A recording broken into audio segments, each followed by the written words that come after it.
Once we get through the fire station thing, it'll probably move pretty quickly. There's really nothing in ordinance that I think we complain a little bit about the Central Avenue thing.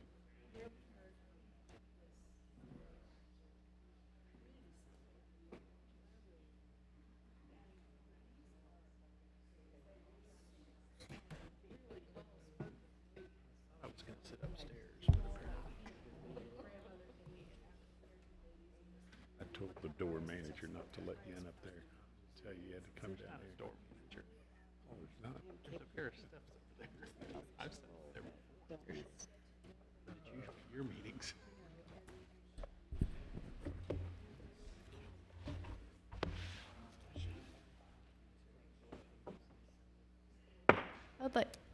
I'd like to call to order the Middletown City Council meeting for Wednesday, July 5th, 2023. This is a special meeting, technically, of council. We postponed yesterday's meeting in favor of Independence Day. So if we could start with a moment of meditation, followed by the Pledge of Allegiance, please.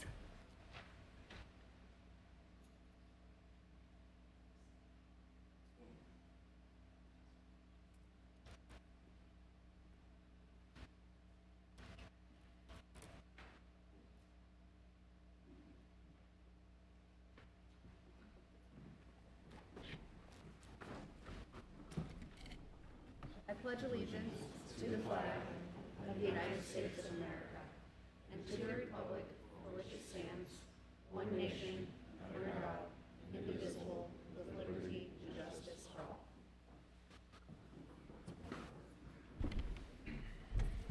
Ms. Skank, you please call the roll for us.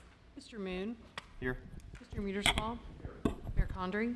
Here. Ms. Nenny. Here. Mr. Farrell. Here. And I didn't see it on the agenda, but do we need to receive and file the special meeting documents? Probably do. Okay. Do we have a motion to receive and file the special meeting documents? So moved. Second. Ms. Skank, will you please call the roll? Mr. Muterspaw. Mayor Condrey. Yes. Mr. Farrell. Yes. Ms. Nenny. Yes. Mr. Moon. Yes. Okay, first up this evening, we have a public hearing from the Midpoint Library for the 2024 tax budget. I assume, Travis, you'll be coming on up with us. Hello, everybody. I'm Travis Bouts. I'm the Executive Director of the Midpoint Library System. And with me today, I want to introduce Emily Vance, who is our new fiscal officer, took over for Deborah Slater, who retired in March of this year. So with that, I'm going to turn it over to her, and she can talk about the budget for fiscal year 2024. Hi, everyone. I'm Emily Vance, the fiscal officer. You have in your packet today the 2024 paperwork, which outlines the library's revenues and expenditures. By way of review, since you are the taxing authority of the Midpoint Library System, I am here bringing forth the 2024 budget for your review, which will then be sent to the Butler County Auditor for approval. The 2024 revenues for our general fund are $10,237,000, and the anticipated expenditures will be $10,323,866. Part of these expenditures will be for constructing a new branch in the Liberty Township and additional programming such as a free on-site counselor. With that, I will be happy to answer any questions you may have.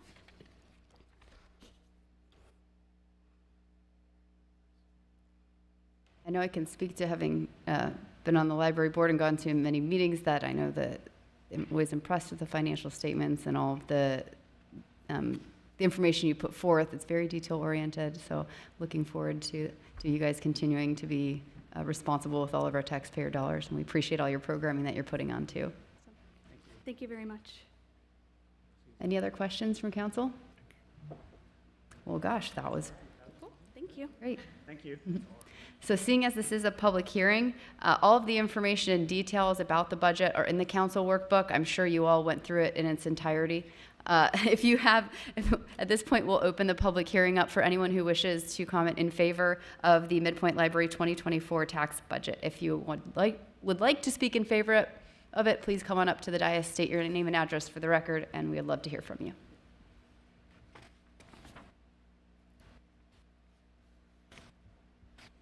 Seeing no movement, we will open the floor to anyone in opposition to the Midpoint Library 2024 tax budget. You can come on up to the dais. Okay, seeing no movement, we'll close the public hearing for the Midpoint Library 2024 tax budget. That was nice and quick. And we have a second public hearing this evening. This is for the City of Middletown 2024 tax budget. Do we Ready? Yes. For us, good. Thank Oh, you. yeah. Good evening, Mayor Condrey and members of council. Tonight, we'll have the public hearing here on our 2024 tax budget. Nathan, and we've also have our budget manager, Kevin Metz, here to answer any questions. They're going to go through a little bit of a PowerPoint presentation here, and if there's any questions from council, we'll do our best to answer them, and then hear any public comment. So Nathan? Thank you, Mayor. Members of council, before you is the proposed 2024 tax budget for the city of Middletown. As you know, this is an annual requirement imposed by the Ohio Revised Code, and this budget is annually to be submitted to the county by the 15th of this month. And so as part of meeting that deadline, there's a need for a public hearing on this. The purpose of the tax budget, as you know, is to establish the 2024 estimated resources, our estimated revenues that may be appropriated by the city. And then that is then reviewed and looked at by the County Budget Commission as they ascertain whether or not to make any adjustments to the inside millage split within the 10 mil limit. And then they act accordingly year to year. This tax budget is really kind of a relic of a Byzantine process. This does not limit nor alter a council's ability to make appropriations above or below, or accept revenues above or below this estimated tax budget.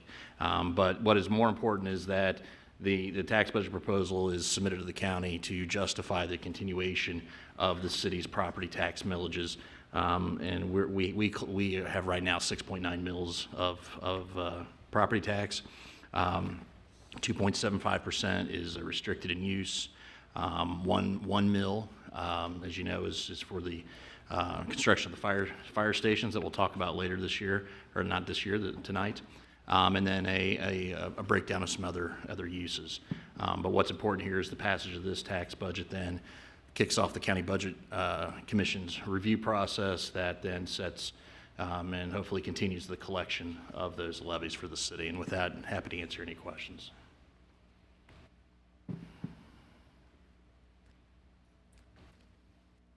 No questions from council? Okay, does that conclude staff's presentation discussion? Okay. Yes. As with the library budget, this is also in the workbook, and I'm certain all of you also read this one in its entirety. So if anyone would like to come up and speak in favor of the City of Middletown 2024 tax budget, we'll open the public hearing for anyone to speak in favor. You can come on up to the dais.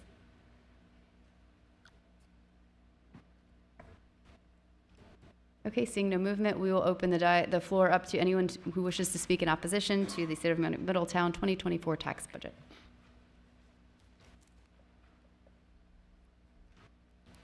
Okay, seeing no movement, we will close the public hearing for the City of Middletown 2024 tax budget, and that brings us next to citizen comments.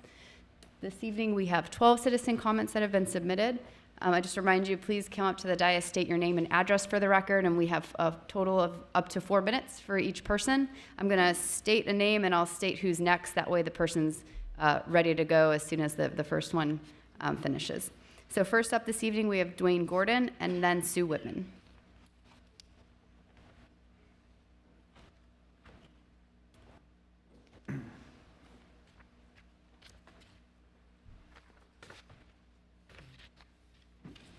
Hi, Dwayne Gordon, 520 South Main, Middletown voter, attendee of Middletown Pride's drag show next to the stage with my 2 children. Saw the vice mayor there. And CEO of Community Shares, a past sponsor of Middletown Pride and our region's Federation of Social Justice Charities. I understand there were some complaints that have been made about the drag show and would like to address some of those. I enjoyed the show. I witnessed nothing inappropriate, lewd, or obscene. Most of the performers were older, larger drag queens who just sashayed to the music as they lip-synced the Dixie Chicks or Dolly Parton, but a few younger, more athletic queens incorporated gymnast moves into their choreography, a handstand here, somersault there, split here, cartwheel there, similar to what you might see at the Olympics. In fact, I could take any professional gymnast performance, screenshot the right seconds, and generate deceptively edited photographs exactly like the ones shared on social media to slam this event. And it may not look like it, but drag queens usually are wearing 2 or 3 times the layers of clothing as gymnasts are. That's part of why it's called an illusion. There were over 100 minors watching the show with their parents who decided this was age-appropriate entertainment for their own children. And that's our job as parents, not the job of the complainers, to tell us how to raise our own children. They asked the city or the legislature to ban drag shows from public property, or at least ban minors from admission, which is unconstitutional. Many states have tried this in the past year. Tennessee was first. They banned drag shows in public and banned children from private ones. They were also the first to go to trial. An ultra-conservative Trump-appointed federal judge permanently overturned both bans because even he admitted drag is protected speech under the First Amendment, and the government may only restrict it if it meets the legal definition of obscene, which is much more stringent than the colloquial use of the word. And he ruled drag does not meet the definition. Florida's ban is currently awaiting trial, but the judge has already put the law on hold with a temporary injunction, saying the case law is so clear the plaintiffs are almost guaranteed victory at trial. Finally, consider the source. The Keller family deceptively edited photos, provided misleading descriptions, and promoted these across social media to rile up people who were not there so they could attack their neighbors who just want to live in peace and freedom. The Keller family put Middletown on the map. But it's not a map we want to be on. It's the hate map. The SPLC, the world's leading experts in monitoring extremist hate groups, 2 years ago, added Middletown to the official hate map of the 55 active hate groups in Ohio when they certified the Keller family's Patriot America organization as a hate group, alongside the White Christian Brotherhood of the Ku Klux Klan in Dayton and the Daily Stormer neo-Nazis in Columbus. We don't need or want the Keller Klan hate in our community, but the same freedom of speech that protects the right of drag queens to parade on stage in Governor Square and the right of parents to bring their children to watch also protects the right for hate groups to believe whatever they want and to express it on social media if they'd like. But they don't have the right to dictate how everyone else should live. If you want to learn about real drag, come to Community Share's annual gala July 29th at the Cincinnati Zoo, where we will present our Inclusivity Award to ISQ-CCBE, the region's nonprofit drag organization that's raised over $1.5 million for area charities over the past 30 years, one drag queen tip at a time. Tickets at bit.ly/2023shares. Thank you. Thank you. Next up, we have Sue Whitman, followed by Joyce Kendrick.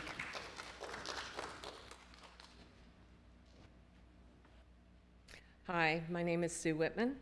I live at 1368 Black Forest Drive in Dayton, but I am the director of the Art Central Foundation located at 4 North Main in Middletown and have been an owner of a small business in Middletown for the last 33 years. I'm here tonight to thank City Council members, City Manager Lawley, and Police Chief Burke for their assistance in making this year's Pride event in Middletown a safe and successful evening. I would also like to express my thanks to the many volunteers and the Pride Committee for putting on a welcoming and positive event. The Art Central Foundation was a sponsor of this year's Middletown Pride event. The ACF facilitated a 3-part community mural project, which was designed by one of our students, Annika Zecker, and printed by local business owners Jim and Debbie Edwards of Digital Visuals. Hundreds of Pride attendees participated in coloring the mural, many of them young people who were with their families. The impact of a community art project like this is real, demonstrating how each individual's contribution comes together to create a finished work of art. The mural is on display in our front window, and we would welcome the opportunity to display it at other locations in town, including the City Building. For the past several years, the ACF has sponsored a family-friendly fundraiser, Drag Me to Brunch. This year, we were honored to bring the nationally known drag troupe, the Ruby Girls, to the Sorg Opera House. The Ruby Girls were founded 30 years ago and have donated over $2 million to LGBTQ and other local charities.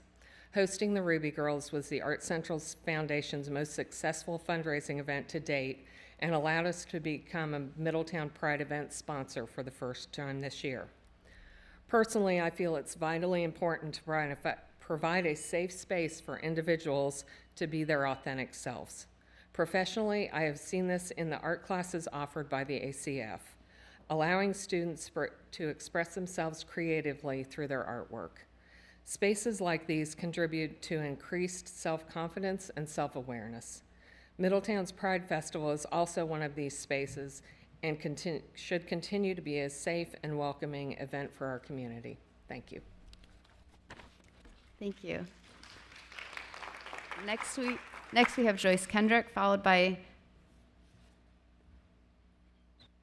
Diane Minichweber. Maybe after. You're next, after Joyce.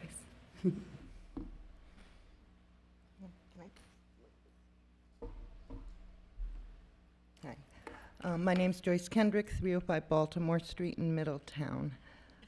In 2022, my husband and I made the commitment to live out the rest of our lives here in Middletown by purchasing our home here. We were very deliberate in choosing our neighborhood. We didn't want to live in a neighborhood where everyone looked, thought, and sounded the same. We wanted genuine community. We wanted to live in a neighborhood that was diverse culturally and economically. We love all of the different colors, accents, languages, music, and smells of different foods that come from surrounding homes. I must admit, I was initially disappointed and wondered if we made a mistake, as I saw so many hateful social media posts attacking the marginalized and the oppressed people of this community. I've since learned that it's primarily one family behind the majority of these hateful posts, and thankfully, it appears to be a small following. I just lost me, sorry. So I take off my glasses. This group just seemed to parrot each other and repeat the same things over and over. I've discovered that the majority of our city does dismiss these exaggerations, accusations, and outright lies. They're loud, but I've discovered that love, truth, and justice are louder without ever having to raise your voice. So when I saw that the same group was complaining about Middletown Pride, I wasn't surprised. But when I saw that the comments and complaints were so hateful and all kinds of false accusatory words such as groomer, a favorite, and pedophile, a close second, were being thrown around as truth, I knew I had to speak up. As a cis-hetero, white, ordained, Christ-following boomer who's very much concerned with our marginalized community, Middletown Pride was a pure joy. It was peaceful, colorful, filled with friendly people, laughter, and so much talent. The drag show highlighted much of that talent, and the Middletown Journal posted some great pictures reflecting that. I applaud them for ignoring pictures that were presented to look vulgar rather than beautiful, such as split-second clips as a dancer came out of a gymnastic flip to appear as though they were gyrating sexually, and others that were similar. I found dozens of split-second pictures of women on the internet in similar positions, legs open, hands on knees, hips thrust in provocative poses, from clips of Olympic gymnasts and NFL cheerleaders. In no way, excuse me, in no way were they inappropriate about these routines. The pictures were simply manipulated to look that way. I appreciate a city that respects our choices. Certainly, drag shows don't appeal to everyone. I get that there are parents who choose to shelter their children from things they don't like or understand. Some parents don't allow their children to read Harry Potter because they think it promotes witchcraft or some other thing. That's their choice. I respect that. And I respect that other parents expose their children to a book that opens up their imagination and worldview. We don't ban Harry Potter or any other book from public schools or public libraries because some made one personal choice for their children. That would be silly and a denial of other parents' rights for the same freedom of expression. The same goes with these drag shows. Some parents choose to keep their children at home and not bring them to a public show. That's fine. Don't bring your children. But you don't just ban them because you don't like them.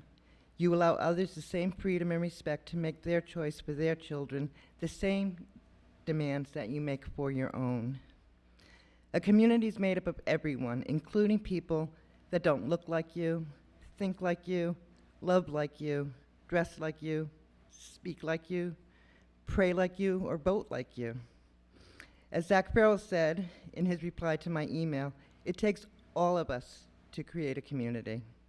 And I just want to thank you for making this a city where freedom of choice is a priority for all, even if we disagree. Thank you.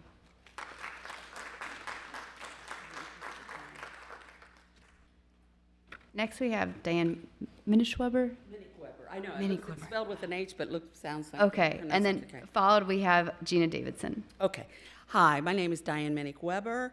I live at 10 Devon Court, Fairfield. Yes, I'm not from Middletown, but I thought it was important to speak tonight. I am a retired social worker, and I thought it was important to speak because the term child abuse, grooming, pedophile is just being thrown around loosely, and I think that's very dangerous.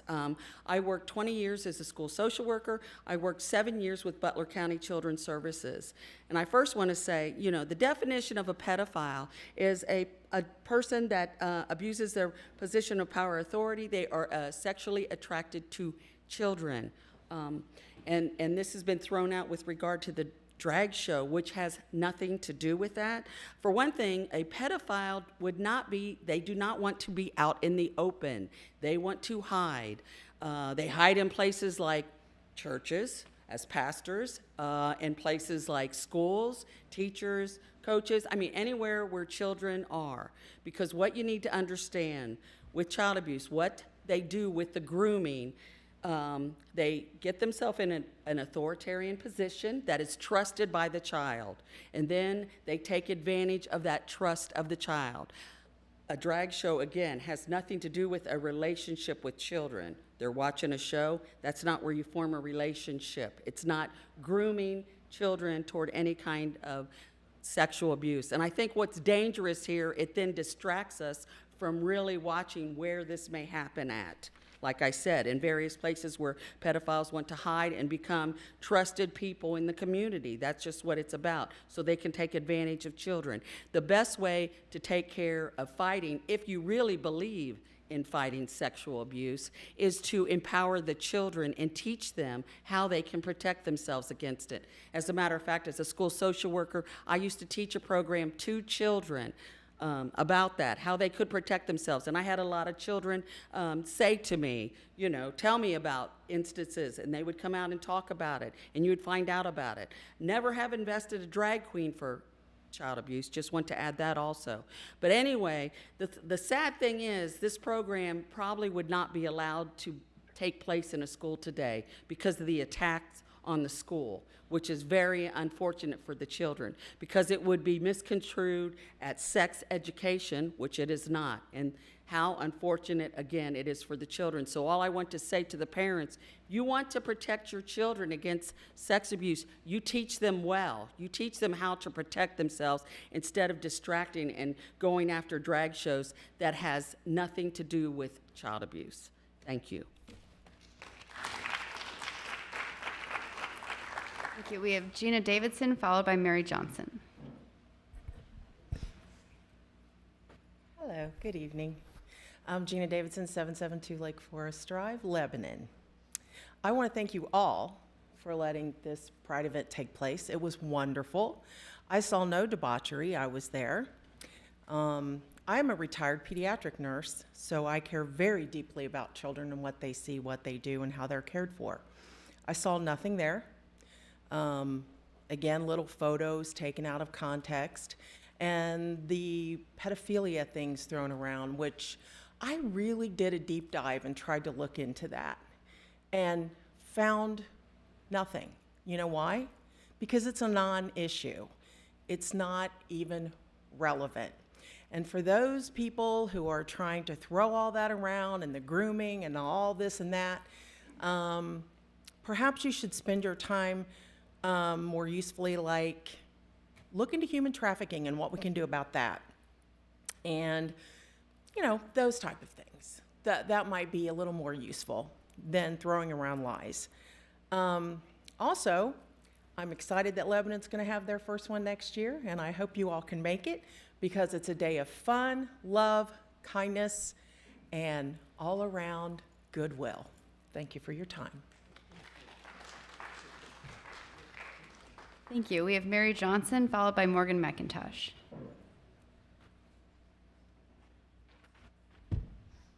Hey, you gotta start that all over. I want my 4 minutes. There you go. All right, Mary Johnson, 6700 Locust Lane. Hi, I'm Mary Begovich Johnson, a 33-year resident of Middletown. I'm also a Middletown Pride Committee member, very proud to be one, and the current chair of the Downtown Middletown, Inc. DMI Board of Directors. Firstly, I wish to thank the city for the support they provided to Middletown Pride held on June 23rd. This event brought joy to thousands of LGBTQ+ people, their families and friends, and allies like myself who attended Middletown Pride. The bulk of my comments will relate to the criticisms launched by a loud, vocal few who have phoned in or commented on Facebook condemning the drag show performed during Middletown Pride. It's important to note none of these people, except for that creepy photographer who watched the drag show with the intent of capturing an invasive, compromising shot, attended the drag show. They've been reacting to misleading photographs taken out of context and hearsay. Many of these complaints are attempts to prevent LGBTQ+ people from expressing themselves authentically and restrict their right to bodily autonomy and self-determination. Drag show performances have always been a hallmark of the LGBTQ+ community, allowing performers and members to express themselves openly and joyously. If that creepy photographer had turned around and photographed the crowd, they would have captured the joy on the faces of people watching the performance. I have plenty of those photos and videos if you wish to see them. The drag queens and king knew there would be a variety of ages in the audience, and they tailored their performance accordingly. There was no lewd behavior or foul language. There was lip syncing from the performers to Dolly Parton and other pop and country songs, while the audience enthusiastically sang, clapped, and danced along. The performers' clothes and dance moves were no more revealing or risque than you would see at dance recitals or cheerleading competitions. By the way, I hope that freaking creepy photographer does not attend dance recitals or cheerleading competitions. Looking for that shot. The idea that drag shows are harmful is false and has no basis in research or fact. I'm a scientist myself, and your opinion is your opinion. Show me the facts, and there are no facts to support that. Stirring up hatred for drag queens deflects attention from widespread issues like child poverty or neglect that cause real documented harm to children. It is also important to note that drag shows are protected by the First Amendment right to free speech and assembly, and are an important form of artistic expression, especially in the queer community. Drag is not a crime. If you don't like it, don't watch it. But don't try to take away other people's right to watch drag shows or their parental right to decide what their children should or should not watch. While the details of the recent onslaught of legislation seeking to limit or eliminate drag shows may differ, most represent a broad and dangerous and chilling of America's right to free speech. The undeserved condemnation creates more stigma, discrimination, ultimately violence, yes, violence against LGBTQ+ folks, particularly transgender and non-binary people who are already at increased risk of harm from themselves and from others. Middletown is a caring, accepting community. It's one of my favorite things about living in Middletown, and that's why I volunteer many, many hours to help make our community more vibrant and improve the quality of life for everyone. Don't let the lies tear us apart. A few people with extreme views are trying to divide us and make parents afraid of a marginalized community. They're doing this in pursuit of a partisan political agenda that isn't driven by caring for our children, but rather by their own pursuit of power. We must, in response, stay strong. We must defend drag and our First Amendment rights to free speech. Thank you.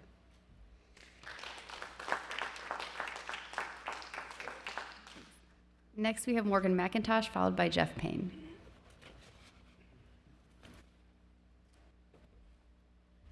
My name is Morgan McIntosh. I live at 111 North Sutphin Street, within walking distance of downtown, and if the weather is nice, within walking distance of this very building. To begin with, I would like to say that performing while dressed as a gender you are not is an old tradition. For debut performances of Shakespeare's plays, all of the roles were played by men, including female characters. Sometimes this was accepted as necessary, other times played up for a laugh, examples of each being Juliet and her unnamed nurse. Do these performances count as drag? Why or why not? Since we cannot ask William Shakespeare his opinion, since he died in 1616, we can only speculate. The American eye turned to drag in the 1950s when it was illegal to cross-dress. This is a bond that the drag community has with the transgender community. Another is the exploration of gender as a presentation. Clothing and hair are just the beginning. How one moves, talks, even one's handwriting can be seen as masculine or feminine. This unity, this awareness of the scrutiny we are all under is why I ask our community to consider our transgender population. When it comes to discussions of drag and trans issues, I often hear the phrase, "think of the children." Okay, let's think about the children. According to the Trevor Project, 35 to 39% of our trans youth are or at risk of homelessness, compared to 23% of their cisgender or non-trans peers.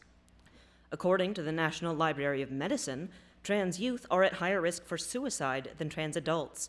Even among trans adults, 40% have attempted suicide, while 82% have considered it at some point. These sobering facts are a daily reality for trans people, including children. Pride is our day to come together as a community to celebrate being alive, being ourselves. Protect freedom of expression and the freedom to speak our truth freely. Protect our community and all of us who live within it.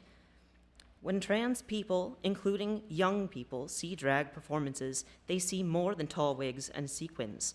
We see freedom and we see hope. You want to help kids reduce homelessness and suicide? Help make our city a safer place to be as an out trans person. Celebrate when your child trusts you enough to tell you, and celebrate those who perform out in the open. Thank you.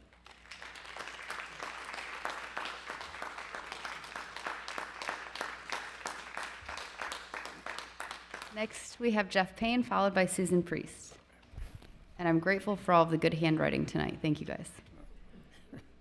Good evening, Mayor and council members. I'm here to express Downtown Middletown, Inc.'s appreciation for the support received from the City of Middletown, and in particular, the professionalism exhibited by the Middletown Police Department at this year's Pride event.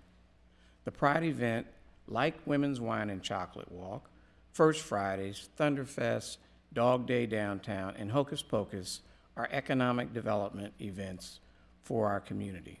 Collectively, these events over the course of the year bring thousands of visitors into our downtown. These visitors spend money on food, beverages, retail items, and services. Many come for the first time and are introduced to our downtown. Many are returning from similar events held in previous months or years and are exposed to the positive changes that are taking place downtown. At this year's Pride event, we were able to document that nearly 3,000 people attended the event. We are currently awaiting responses of a survey that was sent to our downtown businesses to assess their performance. However, in the intervening time since the event, I've had a number of in-person conversations with businesses, and most, if not all, have been very positive. One merchant told me that their business sold over $500 in merchandise during the event.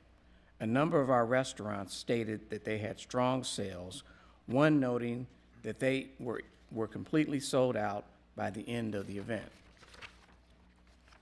We are happy to report that this year's participation by businesses exceeded the previous year's participation.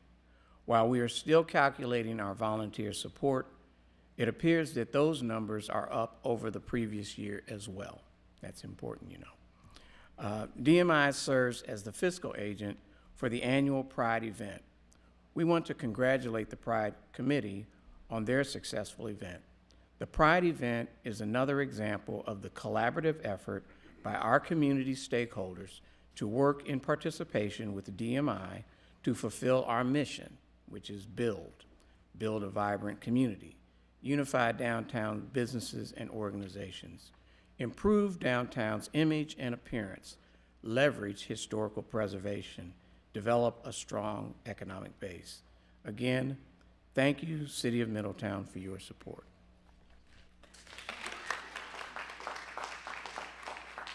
Thank you. We have Susan Priest, followed by Amy McLeod. Hi, Council. My name is Susan Priest. I live at 2226 Central Avenue here in Middletown. Just to go off my notes, I was surprised to hear that there were pictures that were doctored, and then I thought, why am I surprised? Because we're dealing with a group of Bible-versing cherry pickers. Of course they're going to modify the photos because they want it to fit their narrative. Come on. It's a drag show. It's not anything that is going to disrupt or dispute or mess up our children or adults. It's a form of expression, it's artistic, and then I thought, okay, so we have our music events. Who's gonna tell that guy from the menus he can't wear his tutu? Because that's what he does. And it's fun and it's funny, and he's one of our most favorite local bands that come around, so let's just get in the spirit of it. And I appreciate that we have the opportunity to talk about this. I noticed that there was a little sidebar, and I'm, again, not surprised that it was by one of the people who came to the event and protested. That same person who pointed to me, who was there as a volunteer, and said, "You're not happy." And then looked at someone else and said, "You're not happy. You're not happy." Okay, so now he's going after not only my life and my liberty, but my pursuit of happiness. Give me a break. I really appreciate the time to just come up here and tell you all. I appreciate Pride Day. I appreciate the drag show. I appreciate Middletown. I've lived here my whole life. Love it. I don't love interlopers coming in, telling me and my people how to act. So, I'll just get back to my notes real quick because I cherry picked from the Bible because I thought, why not? Okay. I really do have one. It's really good. Well, I have from Deuteronomy 28:27. This is just to select people in the room. May the Lord strike you with Egyptian boils and with tumors, scabs, and itch, for which you will find no cure. Thank you. Susan, can you state your name and address? I'm not sure I had you state your address, and I can't remember. Did I have her? I feel like she didn't. Could you just state your address real quick for the record? Yeah, 2226 Central Ave. Thank you. I couldn't remember if I did, and I didn't want to miss it. Thank you. Appreciate it. Okay, next we have Amy McLeod, followed by Adrian Shearer. Hi. I don't usually speak in public, so if I have a natural vibrato, please just pardon it if you could. So my name is Amy McLeod. I reside at 2900 Elmo Place. I came tonight to express my concern with banning, specifically banning drag. It is my understanding that there are people in town that would like to ban drag, particularly drag in public.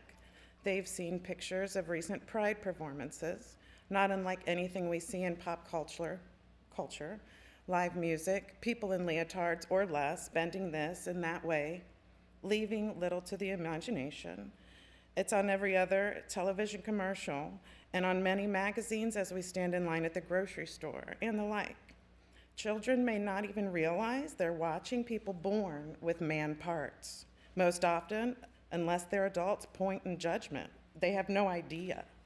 I believe I've heard the argument that children shouldn't be brought to drag shows, that they shouldn't be tipping drag queens, and I even heard today that the adults that bring them should be receiving police attention because police haven't enough to do.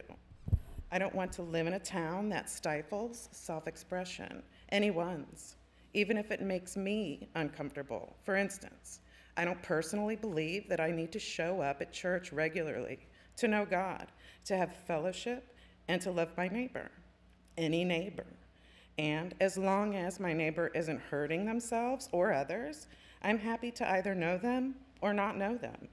I don't wish to go to church every Sunday, but I don't want to shut down churches. I see many who serve and are loving and encourage free thinking, free will.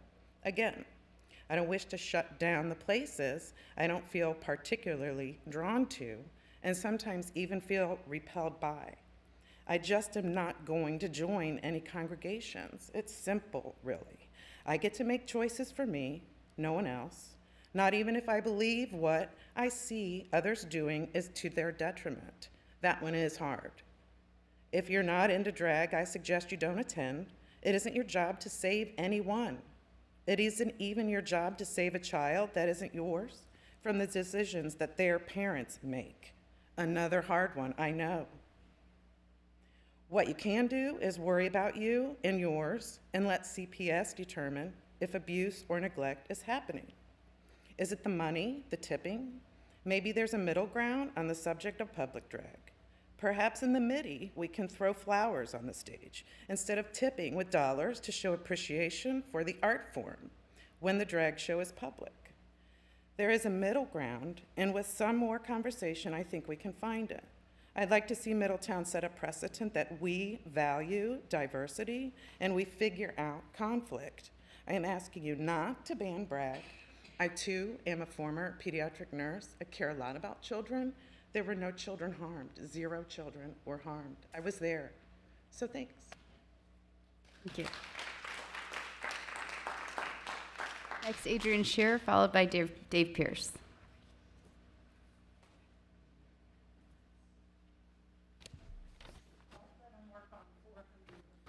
Bones in your foot, then you can't walk. Anyway, it's going to seem to you as though Can you state your name and address, Adrian please? Scherer, 1028 Central Avenue is where my office is currently, and I've been a community activist, more or less, for the past 20 years, right there on Central Avenue. It's going to seem to you as though today what I'm talking about I'm doing backwards, and that's because I can't possibly get my point across in 4 minutes. So I will be sending to everybody on City Council and anybody who wants to see it, my speech with all the little details in it that explain why I say what I'm saying. But it seems to me as though the city has forgotten that for decades, Middletown has enjoyed all kinds of successful quality of life, economic growth projects that were thought of and were managed by the citizens of the community. And some of those that I would like to point out are like Light Up Middletown, many, many sports events, the hot air balloon festivities, the pickleball courts being transformed and us becoming who we were in the pickleball world. The Broad Street Bash, those were all started because something got under somebody's skin. Well, due to just some recent events, I'm kind of worried about my very next project, which if you've looked at the window on the front of my building, it says, Planning for Darkness. No, I haven't gone to the other side. We are about to have a total eclipse of the sun in 2024, in April of 2024. Total eclipses of the sun only happen in the northern hemisphere, and it's been 218 years since one's occurred in Ohio. And I really know from planning events for decades that we could bring people from small towns in other parts of the world who will never see a total eclipse of the sun to Middletown. I've done my research. Towns of less than 10,000 people have had 100,000 people come when a total eclipse of the sun has been in their community.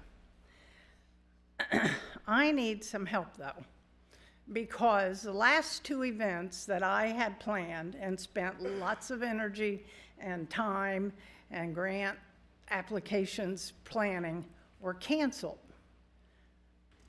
and left me with no means to make up for that loss of fundraising. The 2 occasions that I'm talking about are this. 8 years ago, Doug Atkins came to me and said, get the Broad Street Bash to help me bring fireworks back to Middletown after 17 years. And we did. We helped him pick, worked with the city community, the city committee, and we picked bands, we got backlines, we planned vendors, we put not-for-profits amongst the vendors in appropriate places. We did a lot of work. And we did that for 8 years, some difficult years, First years were difficult because people had committed for decades to work on the 4th instead of the 3rd when we have ours, and we were asking them to transfer to our event. Then came COVID. Then came not enough employees to cover a 4-day weekend, which we had that following year. And we came through shining. I hate to cut you off, but we hit the 4 minutes. We're going to have to read the rest in your email. And let me tell you, it's good reading. And really, if we don't get some assurances, I'm not going to spend a year doing this. I'm just not. Thank you. And our last citizen comment this evening, Dave Pierce. Thank you, council members and mayor. I'm here to remind everybody that in 2 weeks, on July the 21st and 22nd, we'll be having the 20th Ohio Challenge Hot Air Balloon and Skydiving Festival. We're headed into our 20th year with a lot of momentum, more than we've headed into any other year with. Sponsorship of the event has hit an all-time high in terms of number of businesses and the dollar amount of sponsorships. In addition, our social media activity is high compared to previous years. For example, our Facebook reach is 118% higher than it was this same period last year. So we're really excited, and when you come to the event, you're going to enjoy many of the same entertainment options you've enjoyed in the past, and then we've got some new additions and improvements as well I want to share with you. But of course, the event is highlighted by 25 balloons, including 5 really unique special shaped balloons that especially children will enjoy. Of course, we'll have Team Fast Tracks, who will be performing 4 jumps each day, 44 craft and food vendors, enhanced carnival rides for kids, and the nightly fireworks show. We're bringing back the jumbo video board, which we'll use to show spectacular live-to-air ground footage, air-to-ground footage of the skydivers, and hoping to provide some live shots of a balloon launch. We've also expanded the sound system so that everybody in the main area will be able to enjoy and hear the event very clearly. There's a greater focus on just the live production of the event and how we're going to use the video board. So you can expect to see more live entertainment and greater engagement with the crowd. And for the first time, we're going to have the Cronin Ford key grab task for balloon pilots. Now, what does that mean? So the pilots are going to inflate about a mile away from the airport and fly towards Smith Park, and they're targeting a 30-foot pole up in the air with an oversized key ring at the top of it. And for the first pilot that's able to go and grab that key ring, they're going to win $1,000. So the fun part of watching this is to see how competitive these pilots are and how they try and outmaneuver one another, which is going to include a lot of bumping of balloon envelopes in the air. So it's a really fun event to watch. One of our most popular rides is a tethered balloon rides. And thanks to Jake Sweeney Automotive Dealership in Lebanon that has made it possible for us now to have 2 tethered balloon rides to meet the demand that people have to go up in a tethered ride. And if you have young children, you want to make sure that you check out the Kids Corner, sponsored and manned by Community Building Institute. CBI is a new partner that we have, and they've got some very creative activities to engage your young ones with. And if you're unable to attend the event, we'll be live streaming it on YouTube, Facebook, and Twitter. We're really excited and anxious to use the newly installed Wi-Fi system at Smith Park. It's going to really improve the experience for vendors, patrons, and the event staff. And I'm really anxious to use the data that's already been collected from the Wi-Fi system to use it, that we've collected data already from the events that have been held down there a couple days ago, right? A lot of people there. People signed onto that system. So I'm anxious to be able to reach out and email those people and personally inviting them to the event. So thanks to the city for making that investment, as well as the investment in the bathrooms at Smith Park. To learn more details about the event and the schedule, go to ohiochallenge.com, and you can follow us on Facebook, Twitter, or Instagram. Thanks, and look forward to seeing you at the Ohio Challenge. Thanks, David. Mayor, before we move on, there was one card turned in late. It's up to you if you want to receive it and I'm good with it if you guys are good with it. Yeah, forget it. Let's bring it on up. Thank you. John Williams, if you want to come on up.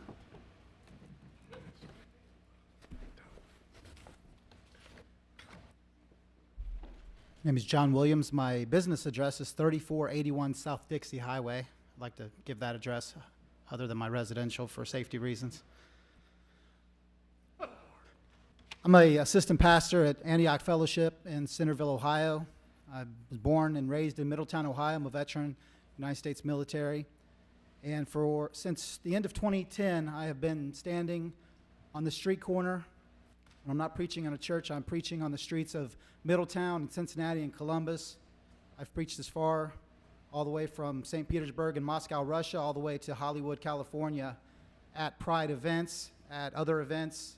I don't focus primarily on Pride events, but some times of the year, that's where most of the people are, in June specifically. And so I want to remind the council members here today that the great Abraham Lincoln said, the greatest gift that was given to man was the Holy Bible. Let me remind you, council members, mayor, with all respect, that righteousness exalts a nation, but sin is a reproach to any people. The leadership of Middletown, Ohio has been weighed in the scales of justice and been found wanting when it comes to this issue that we are dealing with today. And so I'm calling you through the power given to me through God to repentance regarding this matter of supporting this Pride event. Now, I know that they have freedom of expression. Thank God we do have the Constitution. But in other cities across the country, I urge you to research the ordinances that have been drafted so that at these events, which I have witnessed from Hollywood, Long Beach, San Diego, Santa Ana, California, all the way to the East Coast, what they are doing at other events is the same thing they were doing 2 years ago in front of the Sorg Opera House. You can talk to David Burke. You can talk to Lieutenant Tipton. He was a sergeant at the time, bringing out fake phallics the size of really big and showing them off in front of children, even rubbing them on my 13-year-old daughter. There's video of this incident. It was brought up to the city. Shame on me, I didn't come before you and tell you about it before. What they're doing at other events, such as the one here in Middletown that I warned in 2018 when this first gay event happened, the Gay Pride Bike Ride, I warned that it was going to progress and get worse and worse and worse, and that is what we have seen because sin waxes worse and worse and worse because the flesh is never satisfied. But to be carnally minded in the flesh is death, but to be spiritually minded is life and peace. We want everyone to get to heaven if we're a Christian, and I am a Christian. So I have no hatred in my heart. The back of my shirt says, speak the truth in love, but to love God is to obey his commandments. And so, as we see in documented videos on one of my YouTube channels, Operation Reap Souls, you can look at all of these Pride events, and you can see that phallics and perverted things that I don't even want to mention are brought out in front of the children, even as lollipops, even with straws in them as drinks in these bigger cities, not Middletown. But if we do not do something about it and draft some type of ordinances that will prevent our children from being sexualized, we are in very big trouble. So I call you to please look into these things before it progresses to a place that we'll never revive from. Please take a look at these things. Please protect the children. Jesus said that it'd be better a millstone were hung around your neck and you are cast into the sea than to cause one of these little ones to stumble or to cause one of these little children to sin. So please take this seriously. God bless you. Thank you. That is the end of our citizen comments this evening. Next, we have council comments. We'll start with Mr. Muterspaw. Thank you, Mayor. First of all, just a great job to staff on July 3rd fireworks. I mean, Public Works goes above and beyond. They do just such a great job. And Nicole Clark and her people are just phenomenal, one of the best around. Also, as Mr. Pierce said, the Ohio Balloon Challenge is up next, and that's just a phenomenal event. You can attend it. It's just incredible. Great food. The balloons are fun. It's a good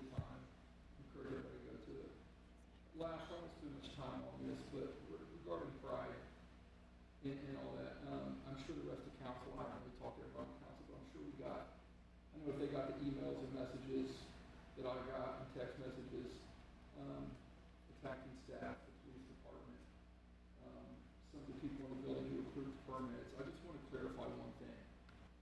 Regardless of how you feel about something, I'm a man of faith, but regardless of which side you're on, something like that, these employees have to operate on law.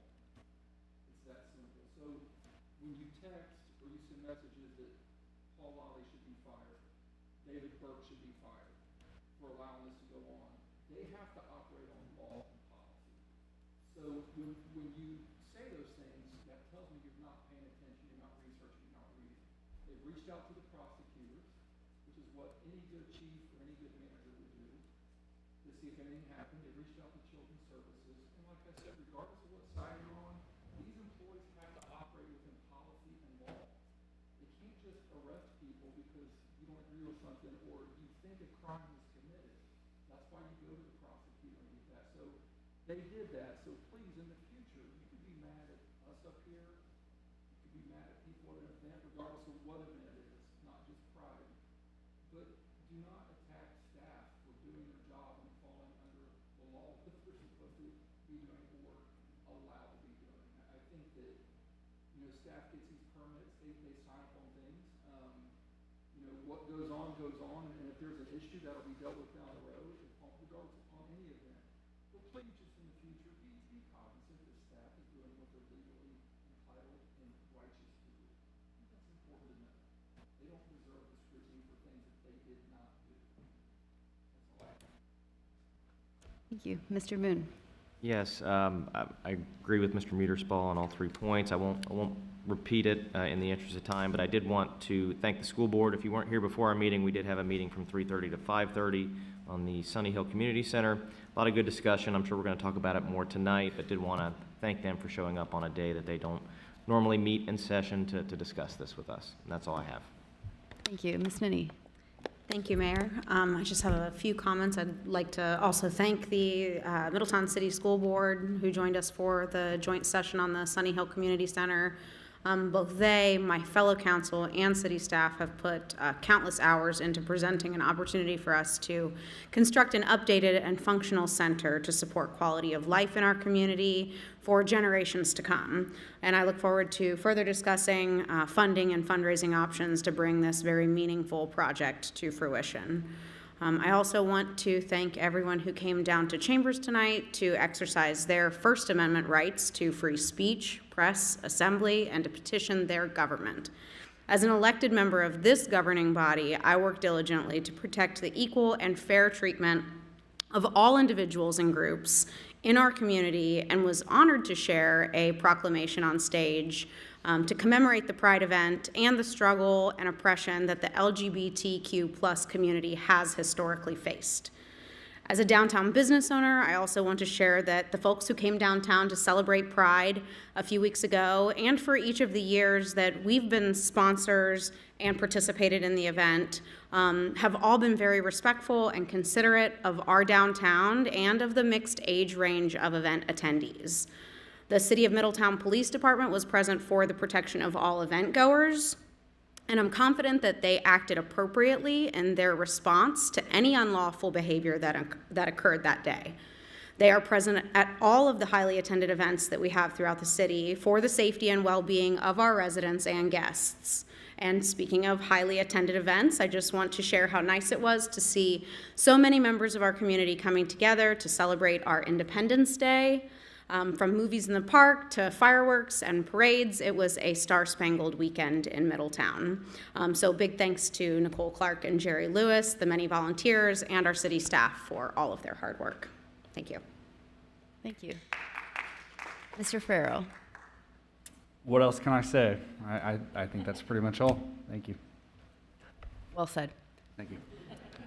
I also want to comment on the 4th of July. I think from what I could see on stage, it was the largest attendance that maybe we've had. I don't know, but it sure looked like it. And I'm really grateful that the parade route was brought back to Central Avenue. If you were able to attend the parade, it was amazing to see our entire community line the main street of our city. And that just everyone was in a smaller space, which made the energy so much higher. And then to see, of course, the beautiful Central Avenue improvements along with it, it was just an incredible parade. I really, really liked it, and I'm glad we got to bring that back to Middletown. So that was really exciting. I was going to thank the school board as well. I look forward to some discussions about how we can hopefully close that financial gap and make that project happen. And glad to hear, Mr. Pierce, we are bringing the challenge back to Ohio Challenge. That is exciting.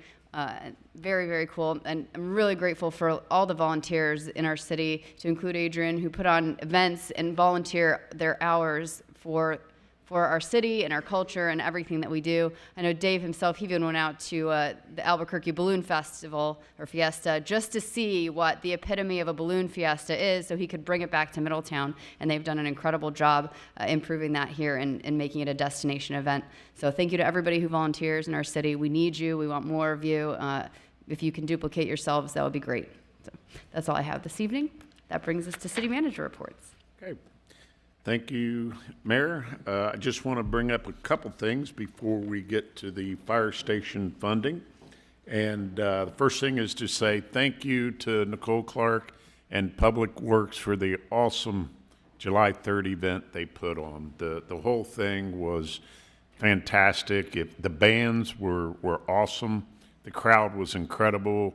The food vendors we received so many positive comments of how variety of food trucks we had, how they were organized. They all were very, very appreciative, and so that went great. And the fireworks at the end were just cool. Thanks to everybody who helped stay and clean up. And we were there till probably about midnight, and I'm sure some Public Works personnel were there till good into 2 in the morning, but we really appreciate their effort. It truly was awesome. The July 4th parade, thank you to Jerry Lewis and her organizers. It was awesome going up Central Avenue. It was different, and it was cool just to see all the people lining Central Avenues, the banners, and everything was pretty cool. So those were great things, and we got a lot of good things coming up. The balloons and the movies in the park was great. The last one, Maverick, reminded me of myself.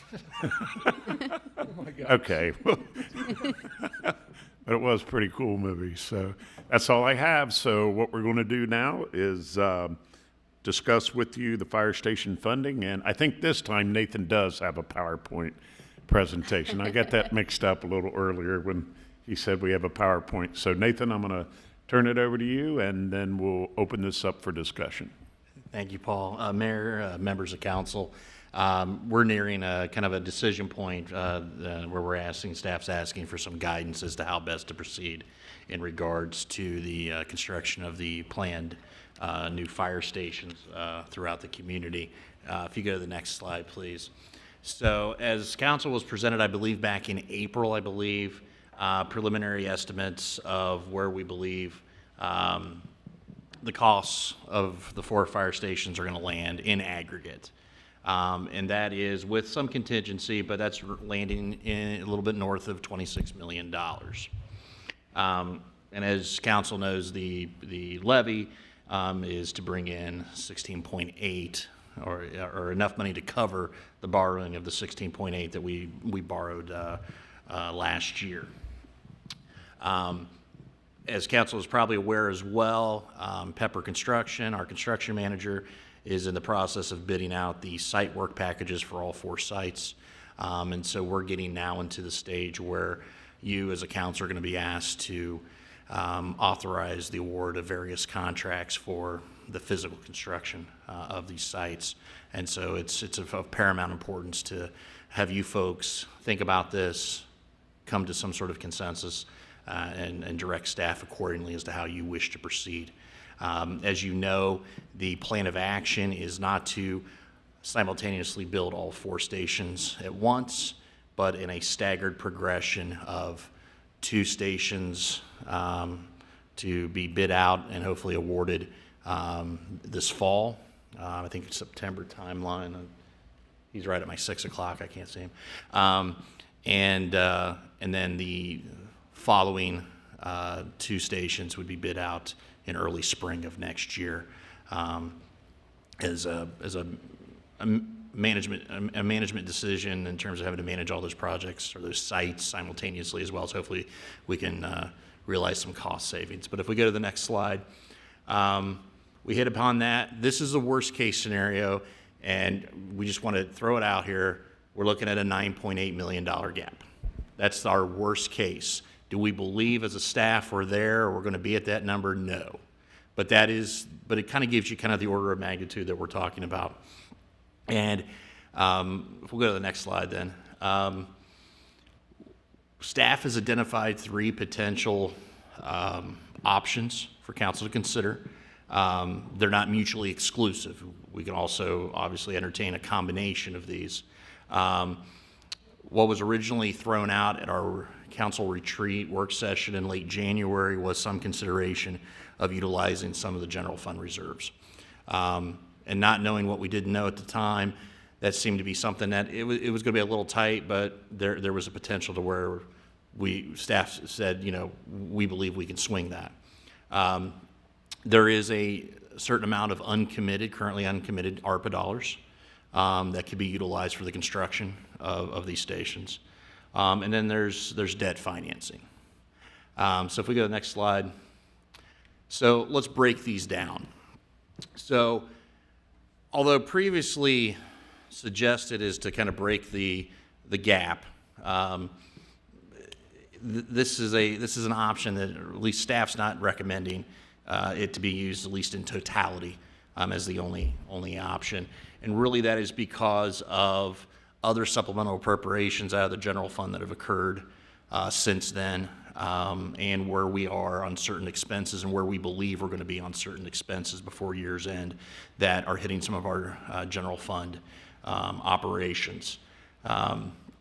And we are, as you know, we are planning on going to the capital markets either late this year or in January for the event center project there at Union and 122. We want to also hopefully maintain a fairly decent sized reserve balance in the general fund so that we don't go back to our previous bond rating. We actually, as you know, we got an upgrade this last time around last year, and we want to make sure that we maintain that. Moody's Investment Services has identified that their primary driver for that bond rating upgrade was the city's general fund balance in comparison to its peer communities in similar economic circumstances and historically what the city had.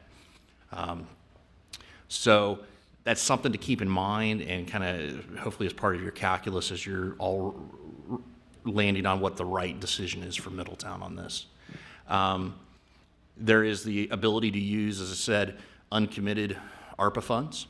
This would be a qualifying use of those funds. Right now, though, based on the discussions from January and also commitments, physical legislation the council has passed related to ARPA, there does not appear to be enough uncommitted ARPA funds to cover that gap, but nonetheless, some of it could be used. If memory serves me right, we're at about $3.5–4 million of things of that overall ARPA pool that council has either not spent or encumbered, or hasn't at least verbally committed and identified that this is where you want to go with those funds. And then the third option, and like I said, these are not mutually exclusive, is to consider debt financing of that gap. And whether that's really going to be that $9.8 million, it's not going to be. It's going to be less. And there are certain things that can be absorbed, certain soft costs. We think we can get that number down. But that's a means by which you can preserve general fund balance. And structurally, right now, as you know, we have two debt issuances that are coming off the books this year that the general fund pays.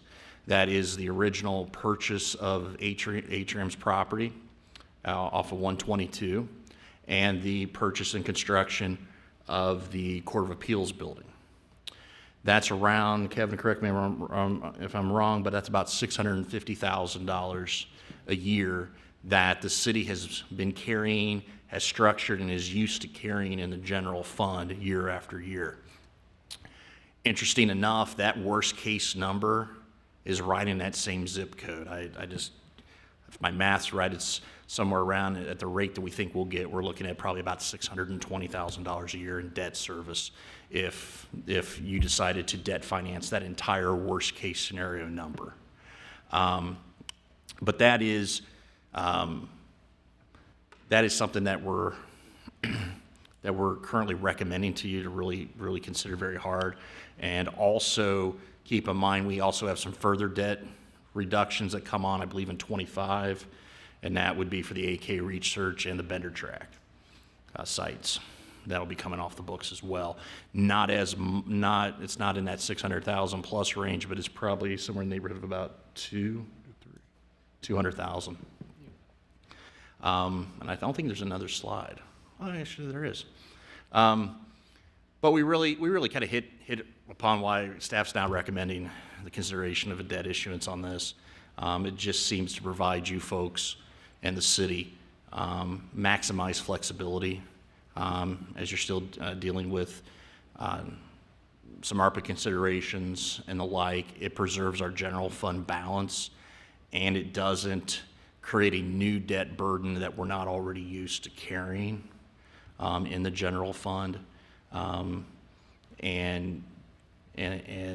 like I said, it does provide you more flexibility to preserve that general fund balance, as we're probably going to be getting into a little bit of choppiness as we've discussed with council over the last couple of years, is that we're in another repositioning year, probably budgetarily on a few things to address a few expenses and some needs as we continue to grow.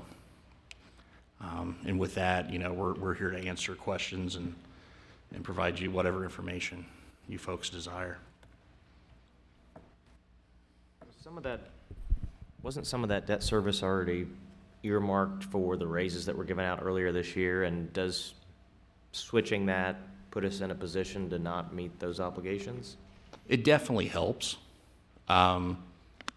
We are continuing to see income tax collection that's coming in a little bit above our estimates, and so that's offsetting anything. That was that pot of money in terms of that debt load that would go off the books. That was something that was a known guarantee that could be banked upon for that scenario. We discussed that, but back then we actually said, if income taxes keep increasing as they are, for that and future raises, we feel comfortable we would not have to cut into that, but we would have it as a cushion and a fallback. Yeah. Okay. You go. Can you remind me where we are on ARPA as far as what we've verbally committed to, what we've actually encumbered, and what we thought we might like to if we had extra funds? Yes. I can pull my spreadsheet up, but I'm going to go off memory here, Mayor, okay. So let's cross our fingers and hope. Right now, we have spent out, we did the LED swap out of the streetlights citywide with Duke Energy. There was a premium payment out of those ARPA funds, as well as council has committed about a $3 million amount for downtown redevelopment, specifically the Wayland venture that was on the list. Nothing formally has been appropriated, but that was something that was earmarked. We had the Sorg Opera allowance. We have $1 million for infrastructure investment to make some job-ready sites on the northeast end of town. We have the small business grant pod, that's $250,000. And I'm missing a couple others. You've got that. Oh, this is community center. Yes, we have the community center at 2.6. We had the police locker room, which was 430. Wi-Fi in the parks at 470. We have 3.75 million committed for the event center project. 800,000 for neighborhood improvements. verbally, at our work session, council had a $500,000 placeholder for the Butler Tech education facility at the airport. A couple $100,000 for parks and recreation related items, and consideration of $250,000 for social service nonprofit grants. So if all of those dollars were committed and spent in totality, everything off that list, you'd still have about a little north of $3 million in ARPA that's uncommitted. That includes $3 million for downtown? Did it? Yes, I'm pretty sure it did. Sure. Yeah, you said. I think that's the number that I remember. I wouldn't swear to it, but I I just think was it's north of three. making sure that was I in might the have missed it. calculation part. Yeah, I thought you stated it. Sorry, I didn't mean to put you on the No, spot. no, List. you're fine, Mayor. Surprised you don't have those memorized, Well, Nathan. the $3 million. Yes, that does include the $3 million for the downtown stuff. So I guess I'm gonna be the guy that, still I've talked to probably 40 to 50 people, and I want, it's the public's money, right? So I want their opinions, because I'm just the guy that tries to listen and come up with ideas. So how much would it cost, or how much would it save to build 3 stations and renovate headquarters? Well, I just want to say, if you're going to go down that route, that's the last station because it's in the worst shape that you'd want to do that to. So the cost to renovate that would be significant. Okay. I would think, and I don't want to speak for Chief Snively, but if we absolutely had to do that, we'd keep Station 81 until we could get to it. But so to answer that question, how much would we save for headquarters? We could save $4 million, $5 million, but About 3.5. you're going to have to put a lot of money in it to be able to keep those guys in there. Yeah. And then would the distribution of the stations also be in jeopardy because we've moved others to account for response times?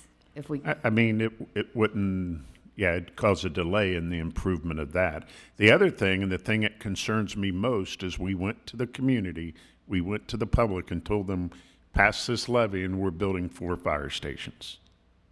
That's my greatest concern with that. So what would be the things that would come due if you just did a renovation of a station that you mentioned?